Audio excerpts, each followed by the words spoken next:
Rayadurgam RTC డిపోలో వినాయక మండపం విగ్రహాన్ని తొలగించేందుకు ప్రయత్నాలు జరుగుతున్నాయని తెలియడంతో విశ్వ హిందూ పరిషత్ తీవ్రంగా స్పందించింది. ఇది హిందూ ఆధ్యాత్మిక భావాలను అవమానించే చర్యగా అభివర్ణిస్తూ అటువంటి చర్యలు తక్షణమే ఆపాలని డిమాండ్ చేసింది. విగ్రహాన్ని కదిలిస్తే జిల్లా నుంచి రాష్ట్ర వ్యాప్తంగా ఉద్యమానికి సిద్ధమని హెచ్చరించింది. డిపో మేనేజర్, రీజనల్ మేనేజర్ స్పందించి రక్షణ కల్పించాలని అధ్యక్షుడు మద్దిలేటి సత్యనారాయణ కోరారు.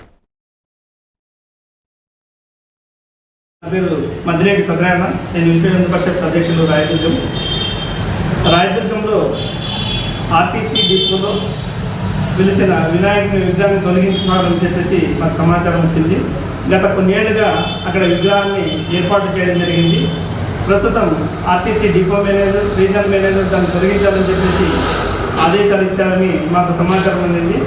అక్కడ విగ్రహాన్ని తొలగిస్తే మాత్రం విశ్వ హిందూ పరిషత్ చూస్తూ ఊరుకోదు. హిందువుల మనోభావాలతో దెబ్బతీయాలని విగ్రహాలు తొలగించేందుకు ప్రయత్నిస్తున్న అధికారులు మేము గట్టిగా హెచ్చరిస్తున్నాము.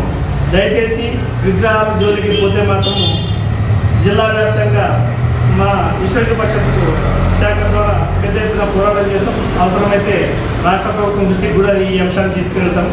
దయచేసి అధికారులు అక్కడ వినాయక విగ్రహానికి కూడా భద్రత కల్పించాలి. ఎట్టి పరిస్థితుల్లో విగ్రహాన్ని మాత్రం కదిలిస్తే మాత్రం ఊరుకునేది లేదు.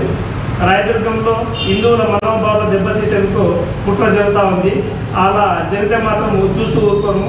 అధికారులు కూడా దానికి గట్టి బందోబస్తు ఏర్పాటు చేయాలని చెప్పి ఆర్టీసీ అధికారులు మేము కోరుతున్నాము. నమస్తే, జై శ్రీరామ్.